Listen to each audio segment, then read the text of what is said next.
사도행전 41번째 시간입니다. 하나님과 예수님 그리고 나라고 하는 제목입니다. 첫 번째 제목, 하나님의 섭리라고 하는 제목입니다. 바울이 1차 전도 여행 중에 소아시아, 지금의 터키 지방에서 복음을 전합니다. 비시디아 안디옥에 있는 회당이죠. 회당은 아시는 대로 유대인들 가운데 이방에 사는 사람들이 함께 모여서 예배하고 회의하고 교제하는 그러한 생활 공간이었습니다. 정기적인 예배는 매주 2번 월요일과 안식일에 모였는데 기도문을 낭독한 후에 2번에 걸쳐서 한 번은 모세오경을 또 한 번은 예언서를 낭독합니다. 낭독이 끝나면 회당장의 권한으로 강론할 사람을 선택하고 설교를 듣게 되어집니다. 오늘 본문에 보니까 회당장이 바울에게 사람을 보내서 강론할 권한을 주었다, 그렇게 되어 있습니다. 낯선 사람이지만 그들의 전도 사역을 통해서 익숙히 소문으로 바나바와 바울을 알고 있었기에 하나님의 말씀을 그들을 통해서 듣고 싶었던 모양입니다. 바울이 설교를 합니다. 긴 본문이죠. 2가지 정도로 요약을 할 수 있습니다. 15절부터 23절까지 이스라엘 역사를 주관하신 하나님의 섭리, 하나님의 섭리를 강조합니다. 그리고 24절부터 41절까지 예수님의 십자가와 부활로 성취하신 그 하나님의 섭리의 궁극적인 목적은 다른 것이 아니고 예수님의 십자가와 부활로 온 인류를 죄와 사망에서 구원하시는 것이 목적이었다. 할렐루야. 그것을 강조하고 있는 것입니다. 자, 설교를 시작하면서 바울은 이야기합니다. 첫 번째, 이스라엘 백성의 하나님이 우리의 조상들을 선택했다는 것이에요. 두 번째, 애굽 땅 나그네 되었던 그들을 높여서 큰 권능으로 인도하여 내셨다는 것이에요. 세 번째, 광야에서 40년간 그들의 소행이 있었다는 거죠. 악행이 있었다는 거예요. 원망, 불평, 불신앙, 불순종 다 참으셨다. 네 번째, 가나안 7족속을 멸하시고 그 땅을 기업으로 주셨다. 다섯 번째, 그 후 선지자들을 보내셨는데 사무엘 때까지 사사들을 계속해서 두셨다. 여섯 번째, 그 후 왕을 구함에 사울을 주셨다가 패하시고 다윗을 왕으로 세우셨다. 그 다윗 하나님 마음에 맞는 사람이라 당신의 뜻을 이루리라고 작정하셨다. 그리고 마지막, 약속하신 대로 다윗으로부터 구주 예수를 세워주셨다. 첫 대지, 역사를 살펴보는 거예요. 그리고 선택받은 이스라엘 민족, 그 공동체, 어떤 면에서는 지금 예루살렘이 아니고 독립국가도 아니잖아요. 로마에게 멸망받은 수백 년 동안 핍박과 억압 속에서, 더군다나 고국도 아닌 먼 타국에서 타향살이하는 회당에 모여서 하나님을 기억하며 하나님을 느끼고 흩어지고자 하지 않는 그 끈끈함으로 신앙의 명맥을 이어가고 있는 그들에게 바울이 설교하면서 우리가 누구냐? 우리는 하나님의 백성, 하나님의 섭리 가운데 있는 하나님의 사람들이다 라고 하는 것을 이야기해 주고 있어요. 주일날 우리가 모였어요. 찬양하고 기도하고 말씀을 낭독하고 설교의 메시지를 들어요. 그 메시지의 가장 핵심이 뭡니까? 그 핵심은 지금도 그 하나님은 살아계셔서 우리의 삶을 주관하시고 섭리하신다라고 하는 것인 줄로 믿습니다. 제가 말씀을 묵상해 봅니다. 바울이 제일 먼저 거론한 것은 우리의 조상을 하나님이 택했다는 거예요. 그 조상은 누구를 말하겠어요? 아브라함, 이삭, 야곱, 요셉, 족장 시대를 살았던 그들을 말하는 거죠. 그들이 절대 권력을 가진 자들입니까? 세상을 지배했던 사람들입니까? 아닙니다, 여러분.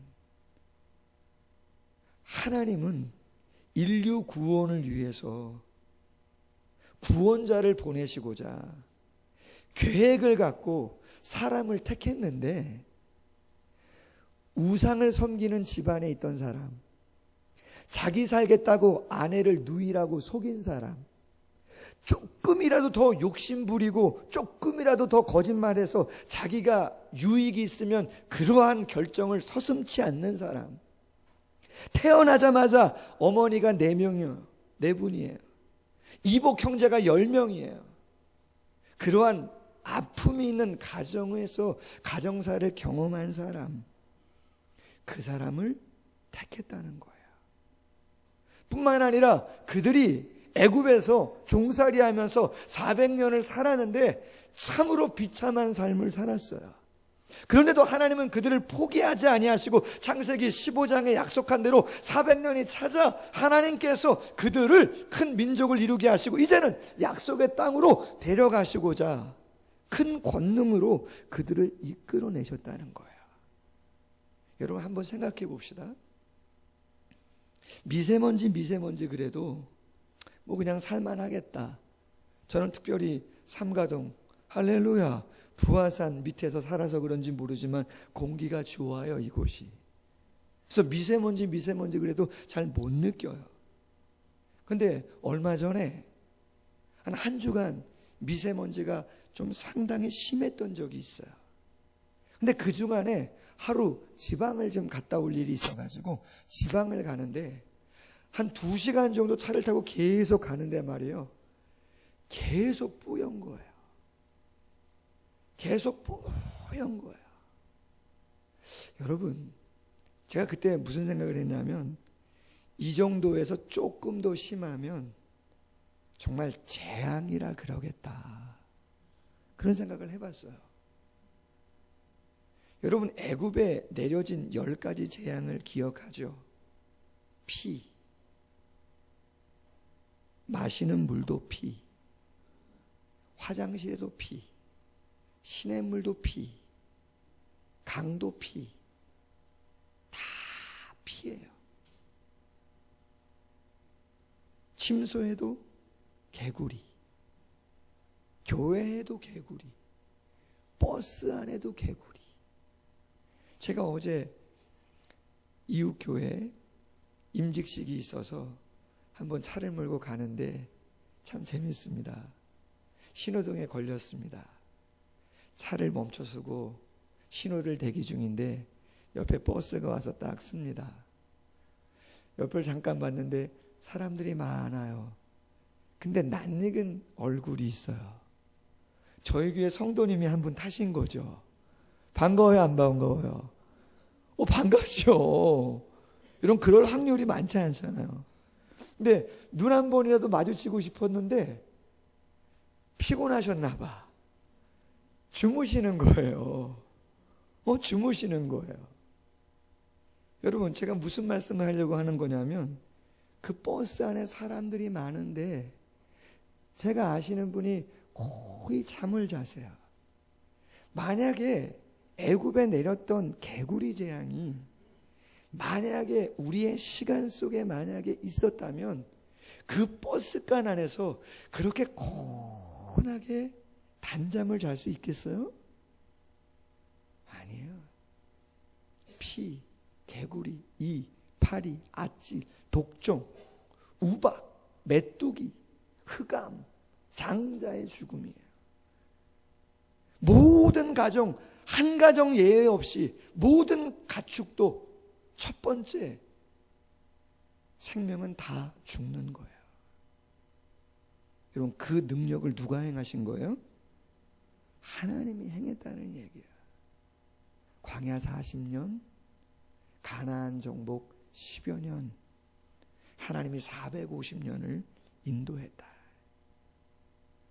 영적 어두움의 시간, 자기 소견대로 행했던 그 사사시대 350년이지만 하나님은 끊임없이 사사들을 보내줬고 이제는 왕을 달라 그래가지고 신정 통치가 아니라 왕정 통치를 원해가지고 하나님은 필요 없고 사사는 필요 없고 우리에게도 절대 권력을 가진 중앙 집권적인 그런 체계를 세워가지고 열방을 이겼으면 좋겠다고 하나님 필요 없다고 하는 그러한 시대에도 하나님은 제일 보기 좋은 사울을 세워서 하나님의 공동체를 세우려고 했고 그가 교만해서 패해하고 다윗을 세워 마음의 앞에서 이를 통해서 구원자를 허락해야겠다. 할렐루야.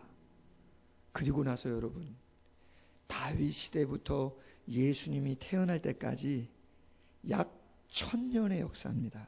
몇 년이요? 1000년.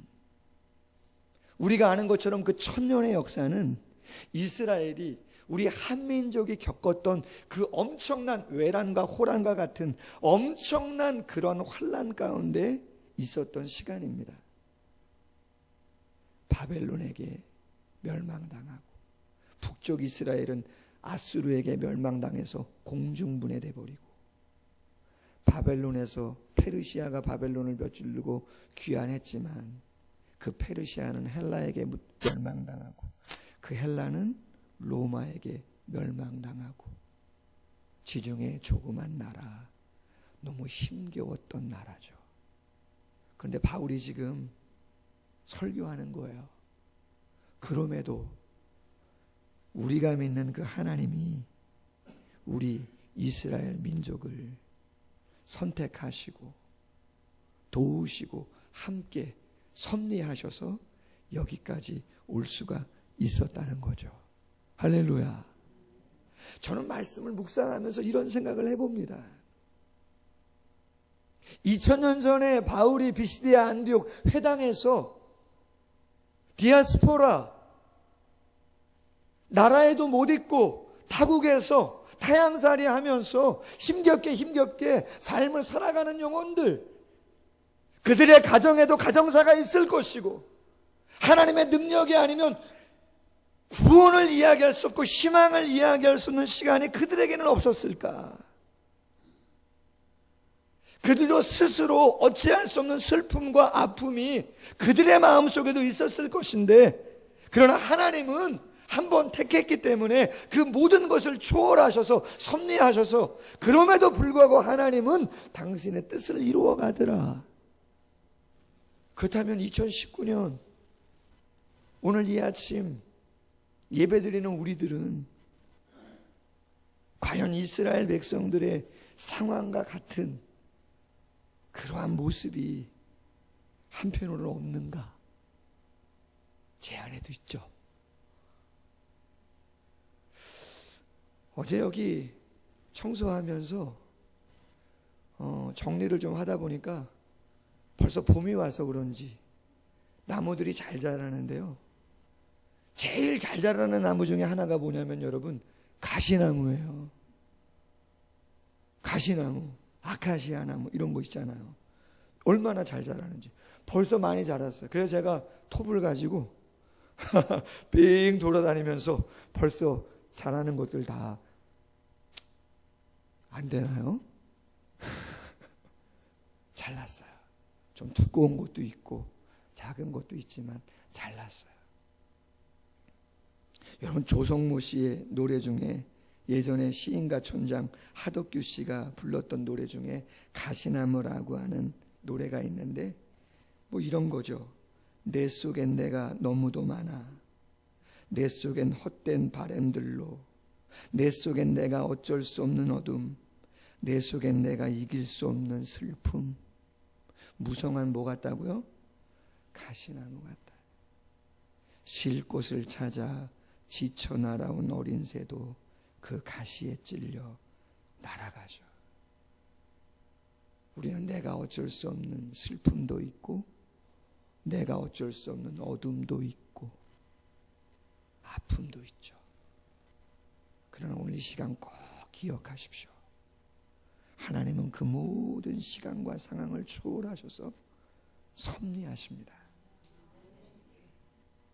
때로는 위로하시고, 때로는 참으시고, 때로는 능력을 베푸시고, 때로는 관망하시고, 때로는 역사하는 거죠. 시간이 1000년이 지나도 2000년이 지나도 하나님은 당신의 목적을 이루어 가시는 분인 줄로 믿습니다. 그래서 예레미야와 잠언 기자는 이렇게 말합니다. 예레미야 10장 23절, 잠언서 16장 9절, 19장 21절. 여호와여, 내가 알거니와 사람의 길이 자신에게 있지 아니하니 걸음을 지도함이 걷는 자에게 있지 아니하니이다. 사람이 마음으로 자기의 길을 계획할지라도 그 걸음을 인도하시니는 여호와시니라. 사람의 마음에는 많은 계획이 있어도 오직 여호와의 뜻만이 완전히 서리라. 아멘.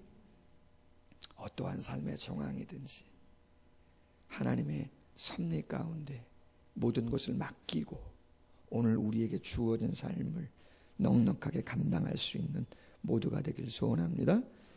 두 번째 제목, 예수님의 구원이라고 하는 제목입니다. 여러분, 그렇다면 하나님이 무엇 때문에 이스라엘을 그렇게 수많은 삶의 정황 속에서 그 한 개인과 가정의 아픔 속에서도 그들을 놓지 않고 끝까지 붙잡고 가셨는가? 우리는 알고 있어요. 그것은 인류 구원을 위한 구주 예수 그리스도를 이 땅에 보내시고자 하신 것인 줄로 믿습니다. 23절, 하나님이 약속하신 대로 이 사람의 후손에서, 이 사람 다윗의 후손에서 이스라엘을 위하여 구주 구원자를 세우셨으니 곧 누구시라고요? 예수라. 할렐루야. 38절과 39절, 그러므로 형제들아 너희가 알 것은 이 사람을 힘입어 죄사함을 너희에게 전하는 이것이며 모세의 율법으로 너희가 의롭다 하심을 얻지 못하던 모든 일에도 이 사람을 힘입어 믿는 자마다 의롭다 하심을 얻는 이것이라. 아멘. 여러분, 요새 세상이 시끄러워요. 뉴스만 켜도 솔직히 저는 식사할 때 좀 뉴스를 좀 보거든요. 저녁이나 낮 시간에도. 그러면 듣고 싶지 않은데, 솔직히 듣고 싶지 않아요. 여러분 어떤지 몰라요.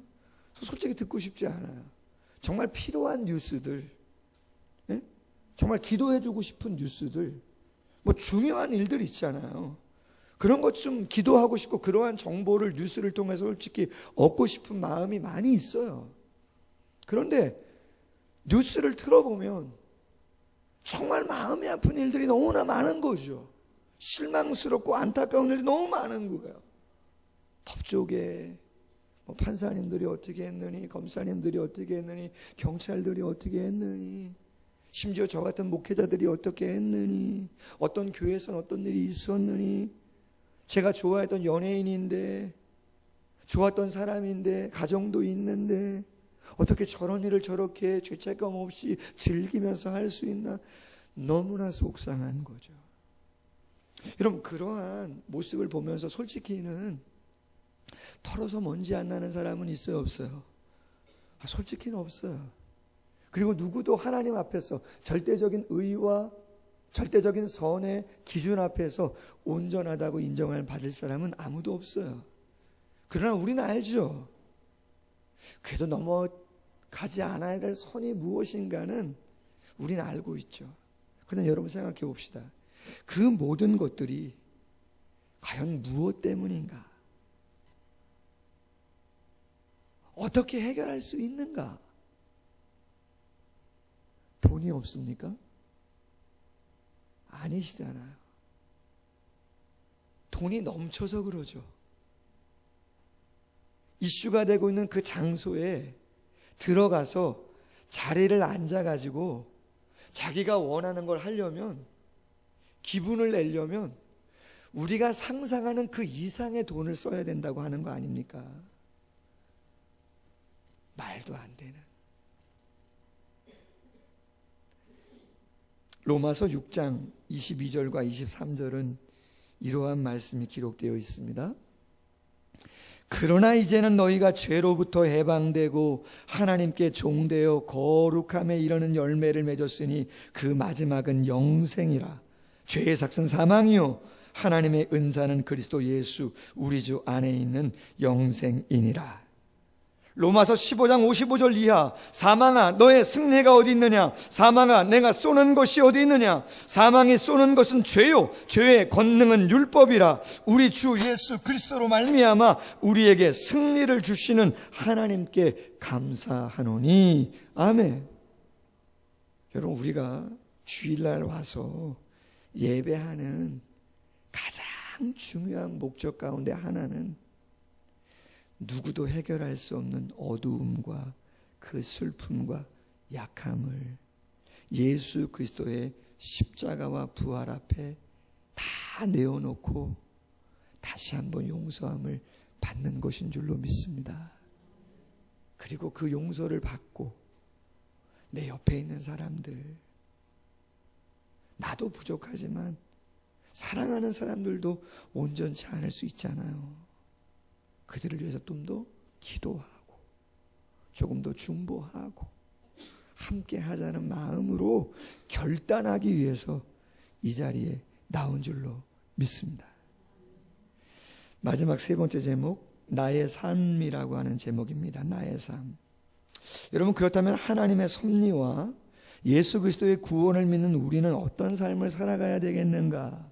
여러분, 오늘 바울의 설교 중에서 유독 강조되어지는 사람, 인물이 한 명 좀 나옵니다. 그가 누군가 하면 다윗이라고 하는 사람입니다. 22절과 36절에 바울이 이렇게 다윗을 소개합니다. 내가 이새의 아들 다윗을 만나니 내 마음에 맞는 사람이라 내 뜻을 다 이루리라. 36절, 다윗은 당시에 하나님의 뜻을 따라 섬기다가 잠들었다. 아멘. 하나님은 섭리하시고 하나님은 당신의 목적 구원을 이루어 가신다. 그것이 역사하고 그것이 하나님이 하시는 일이다. 그런데 바울은 강조하면서 다윗을 설명해요. 수많은 사람들이 있었지만 다윗은 하나님의 마음에 맞는 사람이고 하나님이 그를 통해 당신의 뜻을 이루겠다고 설명을 했단 말이에요. 그리고 그 다윗을 통해서 1000년의 시간이 지나 구주 예수님이 정말 탄생하게 되었다는 거예요. 그럼 여러분, 저는 말씀을 묵상하면서 이런 기도 제목을 한번 삼고 싶은 거죠. 도대체 다윗이 어떤 삶을 살았길래 그렇게 강조하고 그렇게 귀하다고 이야기를 하는가? 저는 오늘 36절을 조금 더 자세하게 묵상하면서 기도 제목을 삼고자 합니다. 36절, 다윗은 당시에 하나님의 뜻을 따라 섬겼다는 거예요. 그런데 영어 성경 NASB라고 하는 뉴 아메리칸 스탠다드 바이블이라고 하는 성경에 보면 이 구절을 이렇게 설명해 놨어요. 다윗은 그의 세대에 하나님의 목적을 위해 섬겼다, 이렇게 되어 있어요. 다윗은 그의 세대에 하나님의 목적을 위해서 섬겼다는 거예요. 그냥 시대의 흐름 속에서 살아가지 않았다는 거예요. 그냥 흘러가는 대로, 되어지는 대로 그렇게 인생을 맡기고 살아가지 않았다는 거예요.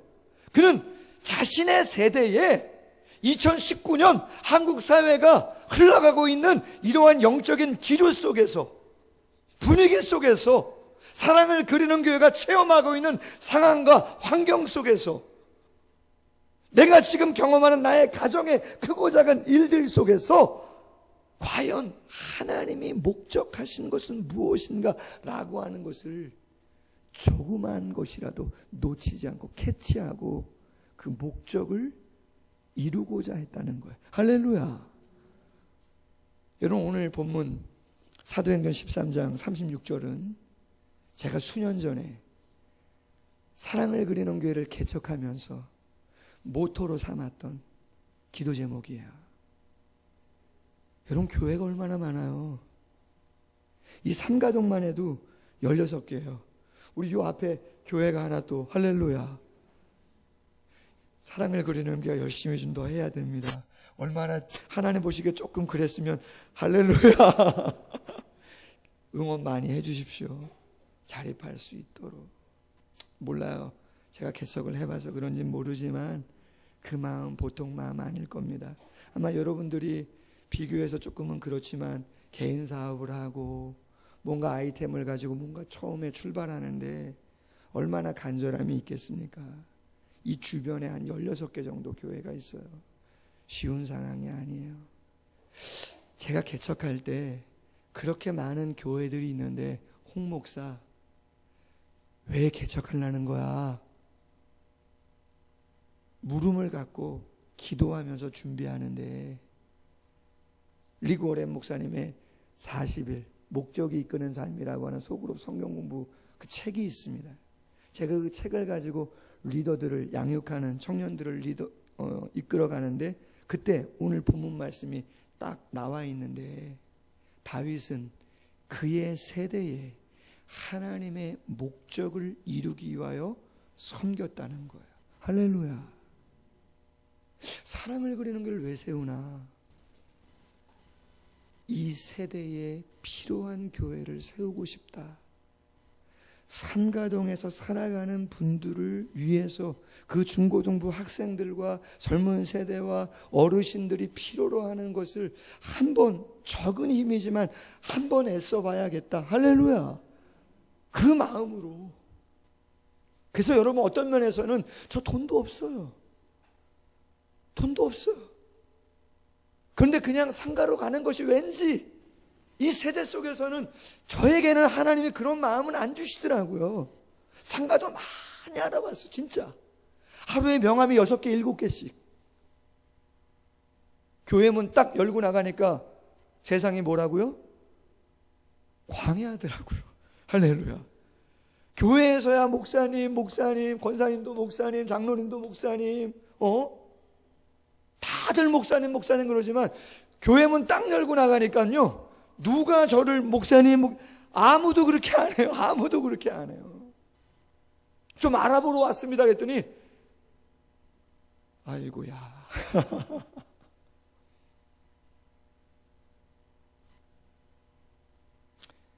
쉽지 않죠. 그러나 여러분, 하나님이 원하는 그 목적을 위해서 이 세대를 감당하기 위해서 기도하면 하나님은 섭리하십니다. 아멘. 섭리하십니다. 그 목적을 반드시 이루도록 하나님은 역사하시는 줄로 믿습니다. 마태복음 6장 33절, 너희는 먼저 그의 나라와 그의 의를 구하라. 그리하면 이 모든 것을 너희에게 더하시리라. 할렐루야. 바울이 설교하는 거죠. 나라가 힘들고 타국에 와서 외롭고 쓸쓸하게 마지막 한 줄 붙잡고 살아가는 영혼들에게 하나님은 섭리하신다. 역사를 기억해라. 목적이 있다. 예수 그리스도 죄와 사망, 십자가와 부활로 인생의 의미가 뭔지, 삶의 의미가 무엇인지 분명히 이야기하고 있다. 다윗처럼 하나님의 마음에 합해서 우리 시대에 하나님의 목적이 분명히 무엇인지를 알고 함께 가자. 우리 모든 성도가 다 될 수 있기를 주님의 이름으로 소원합니다.